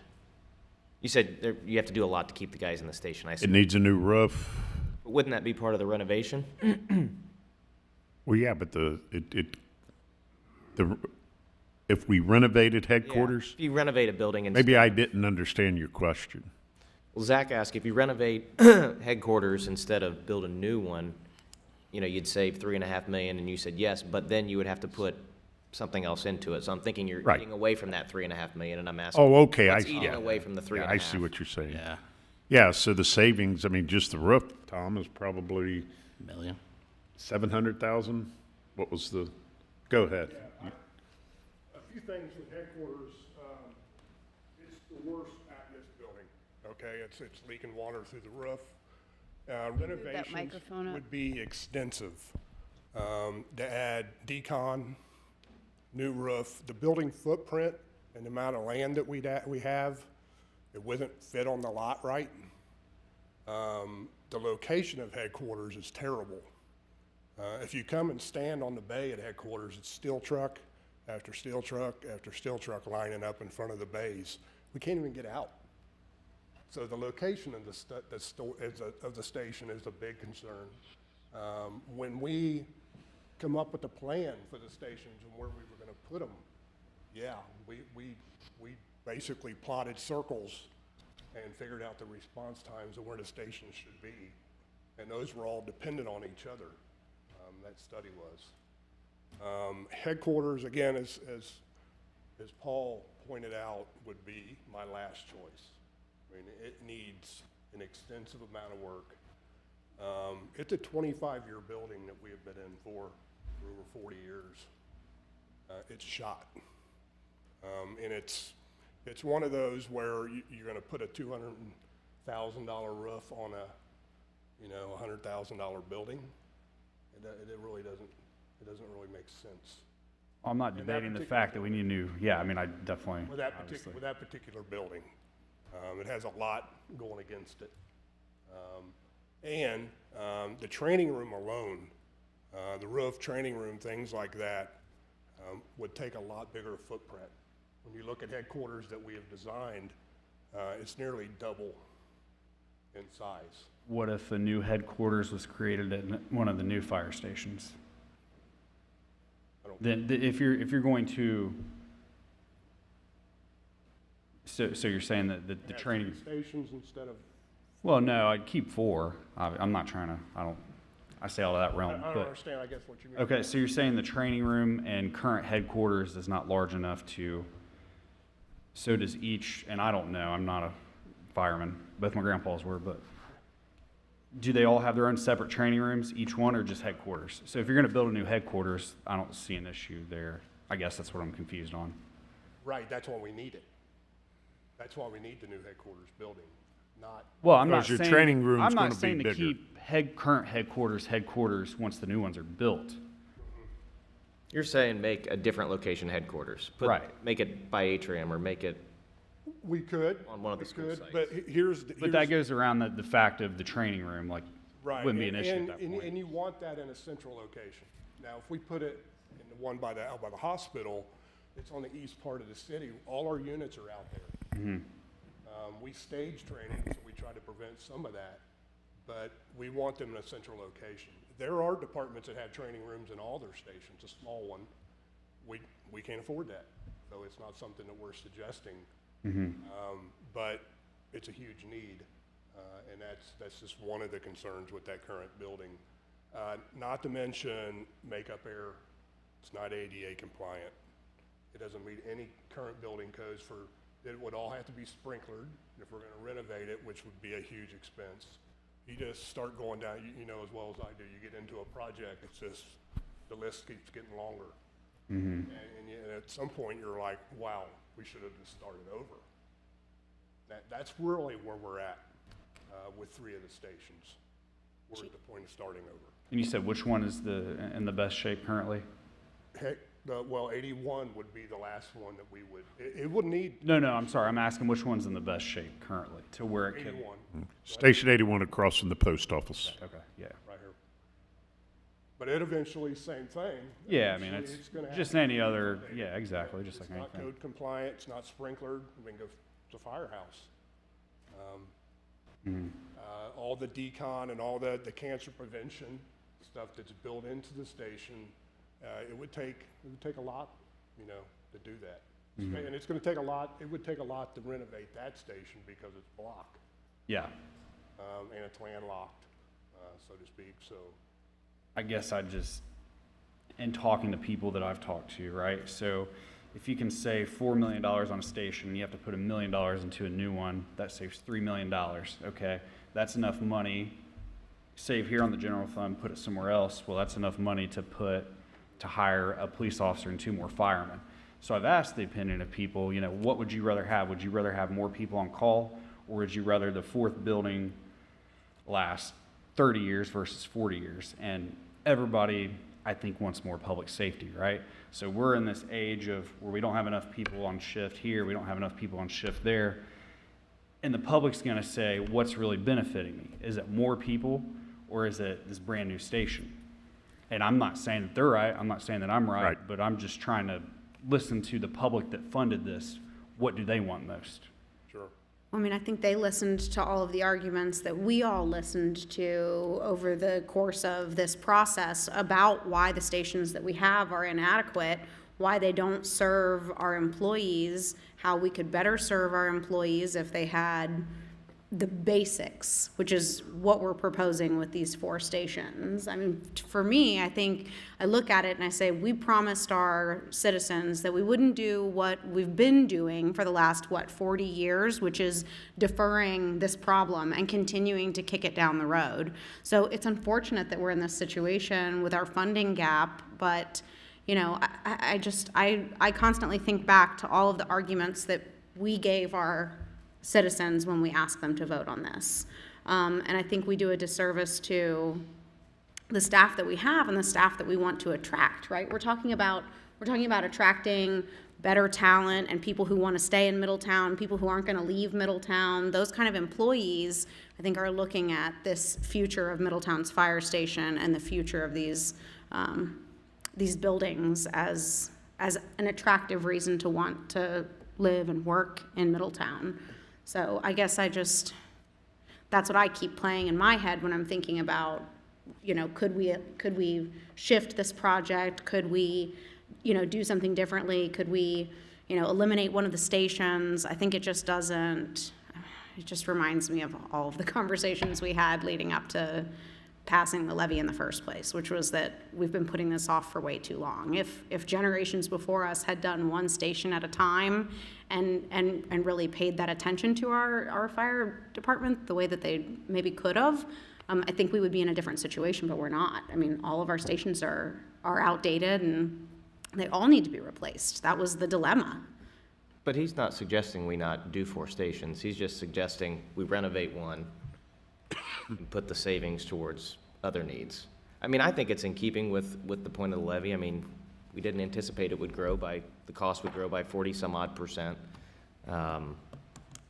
But there were reasons why every single station, when we went through the station tour, there were reasons at each station why these stations were inadequate. So how do we justify that the renovations are going to make this station now all of a sudden? I think it would have to. Like, Well, it yeah, would it would have to meet the needs. compliance. Yeah. My biggest concern would be the strategic placement. If you lose response times, that would be a concern. I'm just thinking about 81 to the school lot over by Titus. That's less than a mile. Fire headquarters to the Garfield School is probably about a mile. I mean, I don't know. And I imagine that those locations were also probably selected based on the age of the homes and the age of the infrastructure in those areas. And when you get closer to our downtown, I'm not the fire chief, but I would assume that the present danger in older parts of our city are a factor to The where downtown they're carries located the as well, highest fire load. because of their age. Age and how they were built. At the end of the day, this is one of the core functions of a city. Like we have to do it, and we have to do it well in order to serve our citizens. I think there's a lot of great points everybody's made. If we were to not do all of them, I think we would regret it, because I think we'd end up spending a lot of money to try to avoid a few million in the end. And then we'd probably sit up here being like, there's another cost increase, there's another thing, and then I'm not even sure we're going to be able to recruit more officers in the end. To Ms. Nenny's point, if we don't fully do the project, I'm of the opinion we need to make it happen. I think if it's not this project, it's another one that goes over. It's just we've committed to it. That's my opinion. I think trying to put more officers or firemen on, out there is a great idea, although I don't think we're really comparing apples to apples on that one, because the way we're looking at getting the funding for this, we couldn't actually fund, more firefighters because it's not recurring.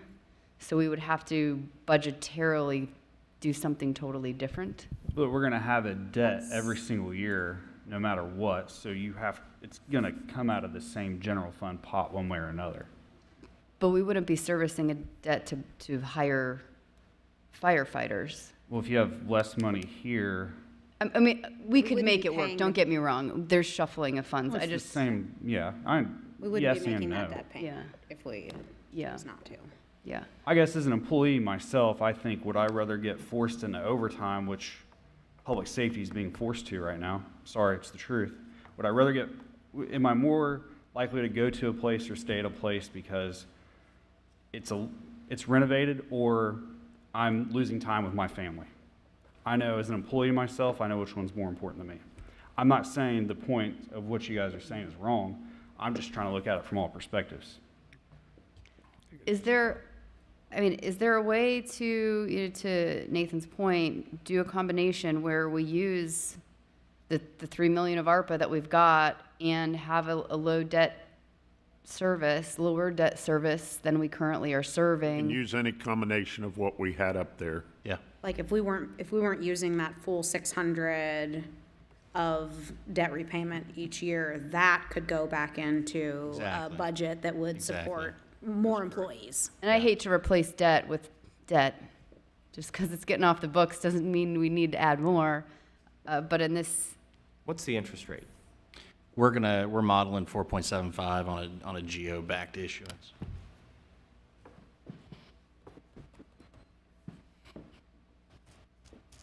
Which is a little conservative. It may come in at and maybe, you know, when I say use the 3 million of ARPA, I'm not sure I want to use the whole 3 million because I know stuff's going to go over. It's still inevitably going to go over. So to leave a cushion would probably be fiscally responsible of us, so that we can make sure the projects we've committed to do still happen and we're not having to get creative there. But I'd like to make it happen. I know we all want to make it happen. But I feel like I don't think it's just I want to. I feel like we need to make it happen. I don't think anybody's suggesting we not get 4 pretty much new fire stations one way or the other. It's just a suggestion of maybe we can save some money. Yeah, and I understand the point for sure. I think in my mind, if we can build the new, I think it's going to turn out to be the financially smart move in the end, even though we're going to feel it a little bit right now.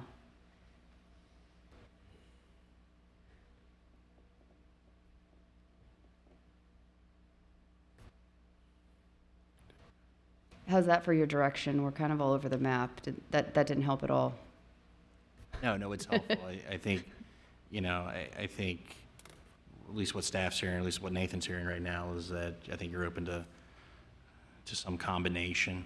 And what I think we can do is send out to you folks for your reading pleasure if you're insomniacs, but we can kind of give you a cheat sheet thing that says, hey, for instance, for every $1 million if we used ARPA, for instance, and borrowed the rest, what does that look like we take, as you were saying, Mayor, we take $1 million out of that 3, or we take 2, we take the whole 3. What's that annual debt service going to look like? And also identify, where we think, we'll also, I think, as staff, look at the ARPA list from January that you folks kind of developed, and to see where we're looking at on cost-wise and where we're going to land. I think we may have a project or two that's going to come in slightly under. That's the hope. And so how you may want to reprogram those funds. But we can probably give you some options.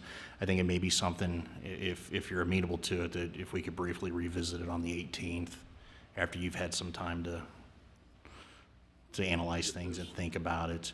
Because like I said, we're getting to a point where I don't want anyone to feel like, hey, they got to make a rush decision. But if any component of this, your direction to staff is to hit the capital markets, we're going to need to be doing that by the end of the year, and that takes some time with bond counsel and the like to get everything going. We're going to have to get rated by Moody's and the whole 9 yards. So it's going to take probably at least 120 days to get that all put together. In my opinion is we're going to borrow something. So I would move down that path, and I would agree with the mayor. I wouldn't want to use all of the ARPA and leave some there, but I would be interested in seeing the numbers on a combination. I mean, we can't get to 3 even with what we've got, right? So, No. I mean, we're going to have to do something, yeah. Yeah, I mean, where we're at, just for your knowledge, is that the amount of levy proceeds that we still have that have not been encumbered should be enough to get us through, will be enough to get us through the bidding vertical construction of the first 2 sites, but we will not be in a position to have funds on hand to cover the contract cost of the second 2 fire stations as it stands right now if they were bid out together. So, long story short, we would need any reprogrammed dollars and or any borrowing in hand by probably February of next year at the latest. Great.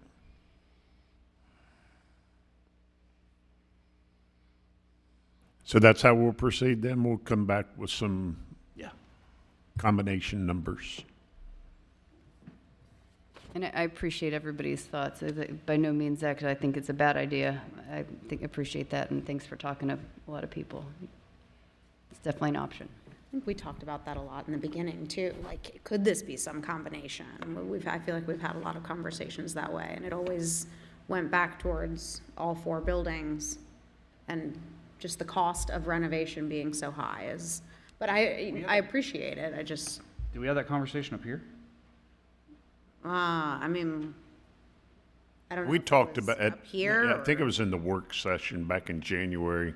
We discussed some of it, maybe even before that. I guess that was back. I mean, when it went out for citizens to vote on the levy, those were things that we talked about. Right, You know? when the numbers So were previous $9 council, million so or probably less. previous council, we Right. had those conversations. You know, do we ask the citizens for 1 or 2 or 4 stations? And in the end, we determined that asking the citizens for 4 stations was the right answer from a funding standpoint and all of these things. So I apologize if that was No, before you joined council that we had talked about all that, but we've been talking about this for a long time.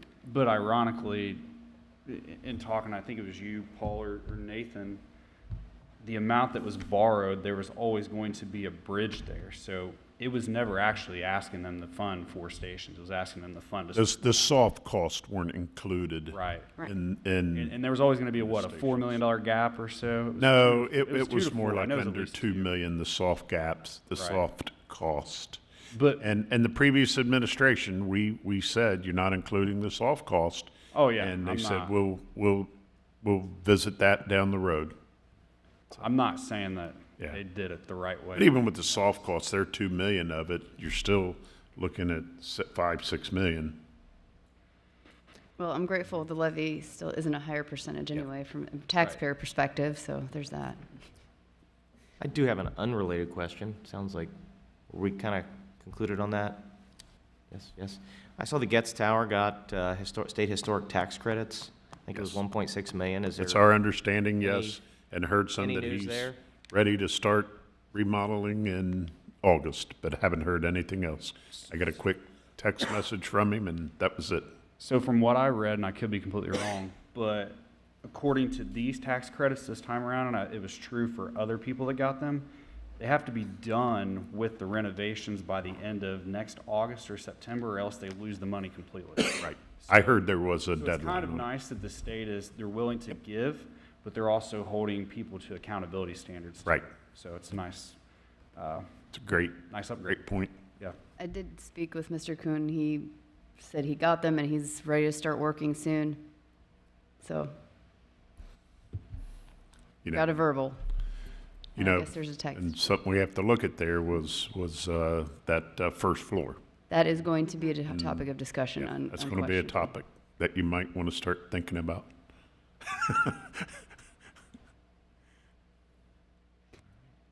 Do we want to briefly talk about the community center while we're in the financial dire strait conversations? I know we had the meeting with the school board. As far as council goes, is there an appetite for staff to look into the Section 108 loan for the HUD application for CDBG? What are your guys' thoughts? I was curious what staff's thoughts were, because we talked and Sure, we yeah. heard from the school board, but I was really curious to find out what you all thought about the numbers that were presented. Yeah, I think it's something we should venture down. I mean, I wasn't thrilled about, it's kind of like the fire station situation. And I wasn't thrilled about, okay, who's going to pay for this loan? That's what, worries me. But, my thought on it is, if there's anything we do and spend money on, and we're going to see a return 60, 70 years down the road, this is one of those things that I think we will see. But it's an investment. I'm worried about the operating costs that it's gonna come back and they're gonna. I'm not so much worried about the operating costs with what we put in now to CBI, the commitment the schools have been making, and we're more able to get grants and stuff for programs as opposed to what's confronting us now is construction cost. And you just, as Board Member Moore said, you just can't get grants for that type of function. When you say the operating costs, are you saying as far as the programming, or are you saying like utilities wise? Yeah, more the programming parts and pieces. I think in talking to people that support them, I think you'll find more people in the community that are willing to support the program than they are the construction. So I've talked to 2 people that donate to them, and that's kind of their thing is like, look, we'll help the kids out, but the kids aren't the one building the building. It's unfortunately the adults that want it, is what I've had 2 different people tell me. So right. Not saying that they're right or anything else. I'm worried CBI is going to come back and saying we need another employee. The building's bigger. There's more programming, and I don't. That's yeah, where I don't know, because actually we're working with the schools on other means to help provide in that area and provide programming. Yeah. Okay. Yeah. I can tell you the board that is the major thing that obviously Verlena brought up, the fact of fundraising.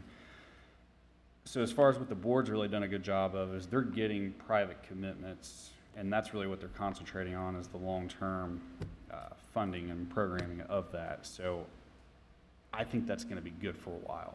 I don't know the answer to what a while is, but I know that's kind of been more on their mind. And Tal, correct me if I'm wrong, but I know they've talked to a couple people on that. So yeah. And as far as I'll just go since I'm talking, right? I think we need to look into it. I think that a couple things need to happen. I think one is Cliffs does need to give money. We have to figure out what that is. We have to get in writing what the schools are willing to do. I don't want to say no to it right now. And to your point, Paul, it is something you build and it's going to be there for a long time. I think that the scale of the gym has to be minimum. I think the scale of some of their finishes have to be minimum.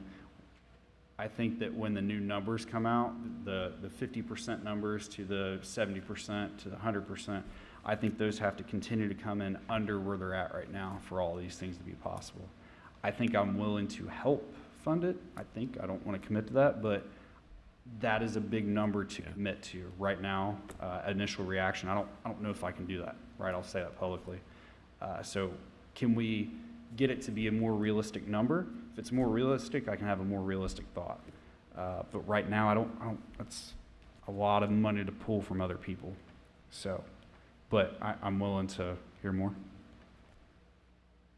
I'll just repeat what I said, I guess, in the meeting. I don't want to close any doors. We need to get more answers, specifically on the scaled down gym. Sounds like we're in agreement upon that. I think we got to consider it. You know, we got $8.5 million basically committed into it. I don't want to do it halfway, but at the same time, these are big numbers, and yeah, I would like you to look into it, but I'm not promising myself to do anything. We will get additional information and numbers with this CDBG grant. I mean, the way I look at it is we have to be ready to essentially pull up to $150,000 away from other CDBG programming that's currently getting funded, which they're not guaranteed to be funded every year, right? With, yes. So, and I've also looked at what different cities throughout Ohio and have done, and the U.S. have done, like as far as investing in the community centers. And in one city, for example, and this was an article, I've read a bunch of different articles, but Mansfield, who got almost essentially the same amount of ARPA funds that we did, they committed $1.5 million towards theirs. Cleveland did $3 million, and their ARPA funds were $180 million. So if we start, I mean, every community has different needs, right? But if we're 6, 7 timings, however you want to say that, what these other cities are doing, at what point do you look and say, we're just investing? I mean, you can't invest too much in the children, right? But how do you balance it all out? So that's just my thoughts on what other cities have done, because I think that that's important. Just one other thought, Mayor, to your point about the ongoing operations. obviously, when you take the loan, the money we don't have to fundraise for capital is money you can fundraise for the endowment for the programming. Mhm. So I'm just kind of, Mhm. I'm not advocating for that. I'm just saying, obviously, if you don't Yeah, fundraise as certainly. much, those dollars can go somewhere else. Mm-hmm. Okay. Yeah. Great. Anybody else need a few million? Jeez Louise. All right. I just bought another truck if you want to. Okay, are we done with the city manager report? The parks will take it. Yeah, the Sparks. That's all we have. Okay, that brings us to the consent agenda. Ms. Skank, you please present that for us. For your consideration this evening, we have the approval of city council minutes from June the 21st and July the 5th of 2022, and also May the 2nd of 2023, to confirm the personnel appointments of Byron McCauley to the position of Communications Manager in the City Manager Department Communications Division, Kane Dempsey to the position of Water Reclamation Operator in the Department of Public Works and Utilities Division of Water Reclamation, and Ashley Weiler to the position of HVAC Building Maintenance Technician.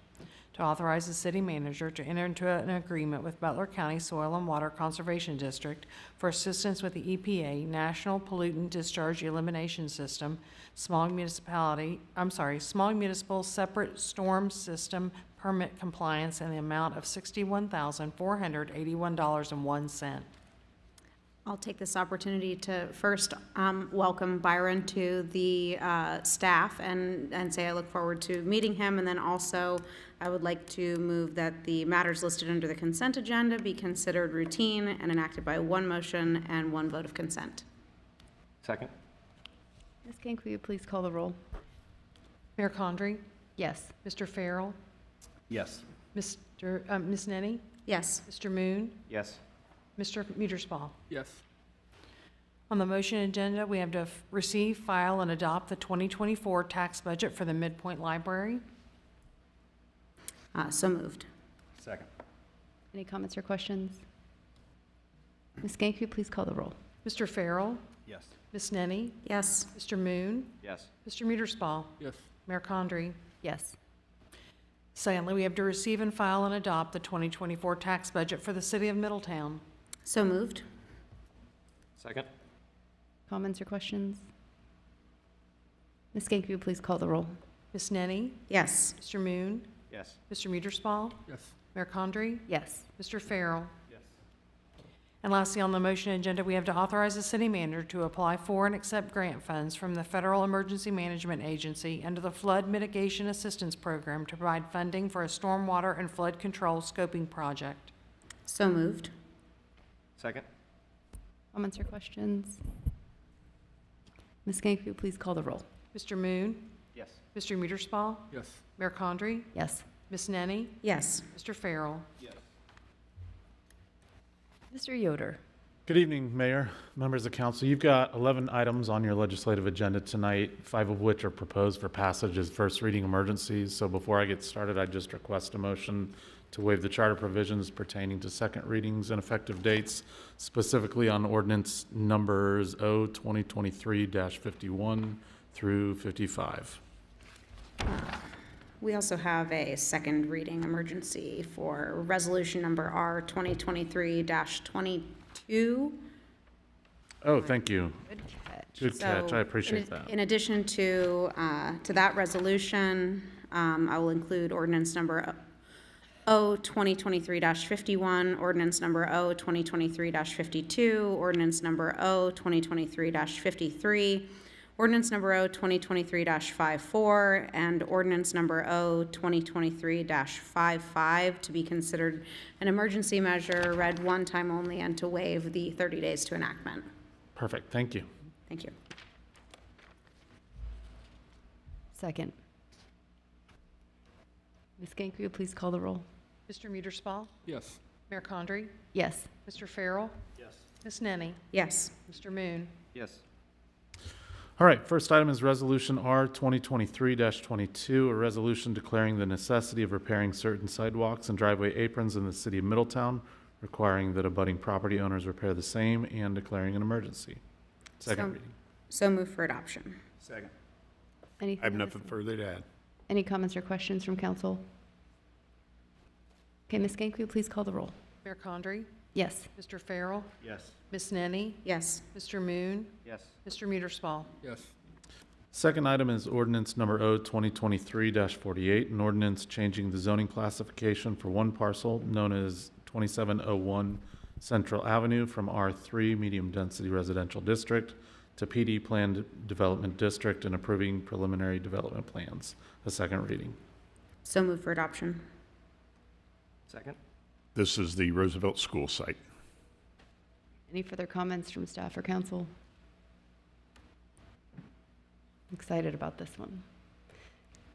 Okay, Ms. Gank, will you please call the roll? Mr. Farrell? Yes. Ms. Nenny? Yes. Mr. Moon? Yes. Mr. Muederspaw? Yes. Mayor Condrey? Yes. Third item is ordinance number O 2023-49, an ordinance establishing a procedure for and authorizing a contract with K.E. Rose to retrofit a 2014 Freightliner MT-55 with a new powered takeoff compressor. Second reading. So move for adoption. Second. Nothing further to add from last meeting. Any comments from council? Okay, Ms. Gank, will you please call the roll? Ms. Nenny? Yes. Mr. Moon? Yes. Mr. Muederspaw? Yes. Mayor Condrey? Yes. Mr. Farrell? Yes. Fourth item is ordinance number O 2023-50, an ordinance establishing a procedure for and authorizing an amendment to a contract with Shook Construction for an early work package in advance of Phase 2 of the downtown CSO Basin project. Second reading. So move for adoption. Second. Anything further, Mr. Lawley? Nothing further to add on this. Any comments or questions from council? Ms. Gank, will you please call the roll? Mr. Moon? Yes. Mr. Muederspaw? Yes. Mayor Condrey? Yes. Ms. Nenny? Yes. Mr. Farrell? Yes.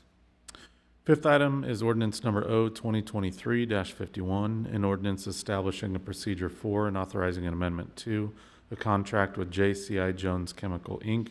for the purchase of sodium hypochlorite for use at the water treatment plant and declaring an emergency.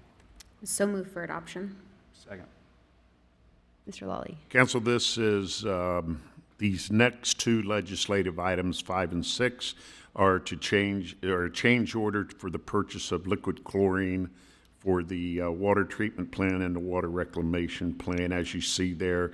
Number 5 changes the cost from $2.26 per gallon to $2.29 per gallon for a total of $828.92. We're actually requesting an additional $2,000 for contingency for any future price increase. Any comments or questions from council? Okay, Ms. Gank, will you please call the roll? Mr. Muederspaw? Yes. Mayor Condrey? Yes. Mr. Farrell? Yes. Ms. Nenny? Yes. Mr. Moon? Yes. Sixth item is ordinance number O 2023-52, an ordinance establishing a procedure for and authorizing an amendment to a contract with JCI Jones Chemical, Inc. for the purchase of sodium hypochlorite for use at the water reclamation facility and declaring an emergency. So move for adoption. Second.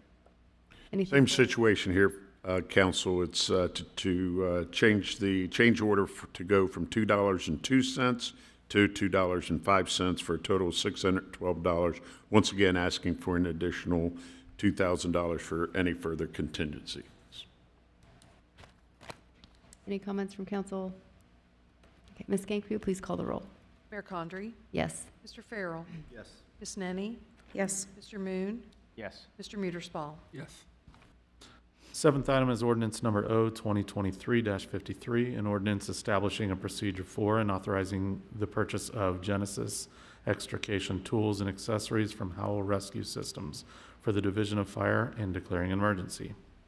So move for adoption. Mr. Lawley? Yes, this is for the purchase of rescue tools for the Division of Fire. They're essentially what you might have here called the Jaws of Life.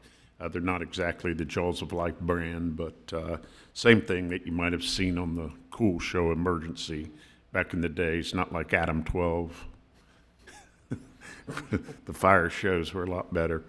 The cost of the equipment is $51,135. we have a BWC grant that is covering 39,864 of that. 11,000 is coming from our budgeted major tool and equipment. And the reason for the time emergency is the time frame monies have to be bought and delivered and on the vehicles by September 15th. Any comments or questions from council? Okay. Ms. Skank, will you please call the roll? Mr. Farrell? Yes. Ms. Nettie? Yes. Mr. Moon? Yes. Mr. Muerspaw? Yes. Mayor Condrey? Yes. Eighth item is ordinance number O 2023-54, an ordinance adopting a plan of operation and governance for governmental natural gas aggregation within the city's corporate boundaries and declaring an emergency. So move for adoption. Second? Okay, these next two items are part of the aggregation. It is for the approval of the plan of operations for the natural gas aggravation program that we're starting. Aggregation, not aggravation. Wow. And Mr. Dan Dieters is here from Energy Alliance, and if you have any further question than what we have for you, he can answer any questions you might have. Hello. Did you have anything you were presenting, or were you just here for questions? Okay. Here for questions. All this is a plan of governance, how it's the government program. This is just part of the certification. So Yeah, and I will let council know, we have had a lot of complaints from citizens that they are being contacted by a lot of companies that sell energy, and that these companies are telling them that we're the program that Middletown has chosen, and you need to go through us. We have posted a lot of things on our website. Those companies that have given names to those people, we have called those companies and voiced our concerns. So to be clear, they are not the Correct. actual aggregate. Yeah. They are the aggregators. Well, they were companies that sell energy. Right, So but they were that's trying not to the, take it's not the advantage- collective program right. that the city has bought into. Yeah, okay. Right. So this plan also will go over all the stuff for opt-out of the program, et cetera. Are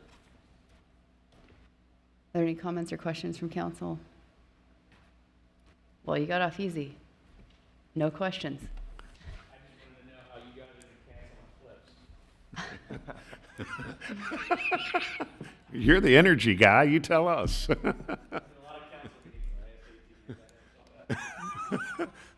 Ms. Skank, you please call the roll for us. Ms. Nettie?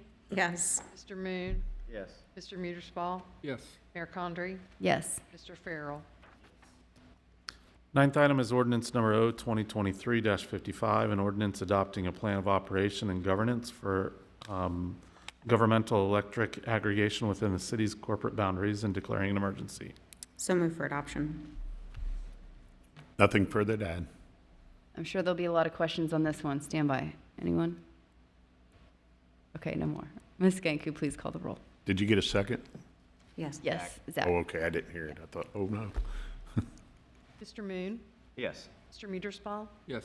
Mayor Condrey? Yes. Ms. Nettie? Yes. Mr. Farrell? 10th item is ordinance number O 2023-56, an ordinance authorizing the amendment of a contract with Milcon Concrete, Inc. for improvements to Central Avenue between Canal Street and University Boulevard and declaring an emergency. No actions requested till the July 18th meeting. Wally. So council, this is our Central Avenue project, which over the couple of years seen some change orders come out. And at the end of the day, at the very end, you can see this is not uncommon. We were $84,000 over, and we're requesting that cost, as you can see, be taken out of the general capital fund, equally distributed out of general capital fund, stormwater capital fund, water capital fund, and sewer capital funds. Any comments at this time? Questions? Okay.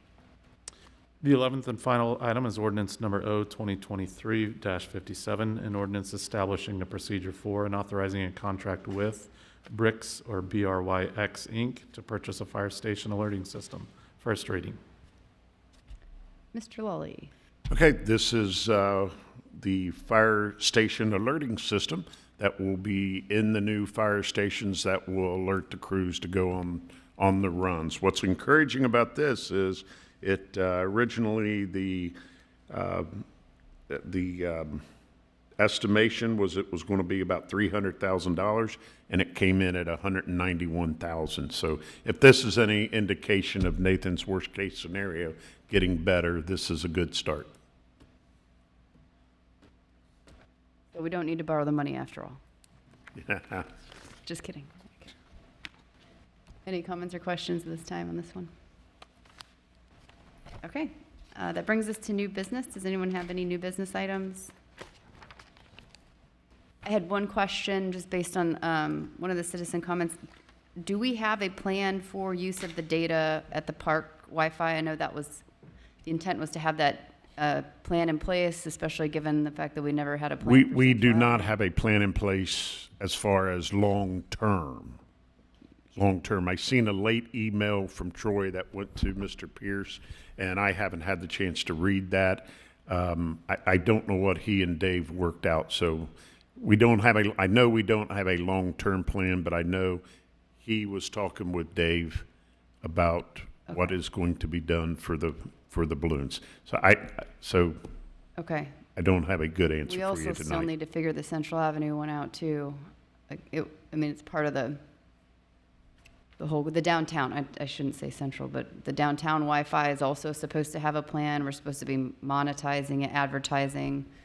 That was part of the whole program of putting the Wi-Fi in place, was to be able to use it to attract more visitors and also for businesses to be able to advertise, and Okay. seems like kind of. Troy's back from vacation this week, so he and Dave and I are going to sit down and we'll start. The parks is probably the priority at this point over the downtown one. I don't even have staff I that don't, use yes, downtown. I don't- really, we should be able to do it simultaneously. I don't Yeah. see much of a difference. Okay. Any other new business items? Hopefully with a new communications manager, we'll have somebody who can stay on top of all that. Yes. Very good point. No new business? Okay, we have a request to move to executive session under the authority of ORC 121.22G1 to consider the appointment of a public official. Do we have a motion to move to executive session? So moved. Second? Ms. Skank, will you please call the roll? Mr. Muederspaw? Yes. Mayor Condrey? Yes. Mr. Farrell? Yes. Ms. Nenny? Yes. Mr. Moon? Yes. Okay, I don't think we plan to, do we plan to come back in to vote? It's up to you. You might, It's board and commission related, correct? correct? Okay, so if we did, it would be board and commission related. It looks like Rick already left. He lost interest in our meeting. He'd be the only one who probably would care. So we may return into open session to vote on board and commission. Either way, we will have our next meeting on July 18th at 5:30 PM here in council chambers. Until then, blue skies over Middletown.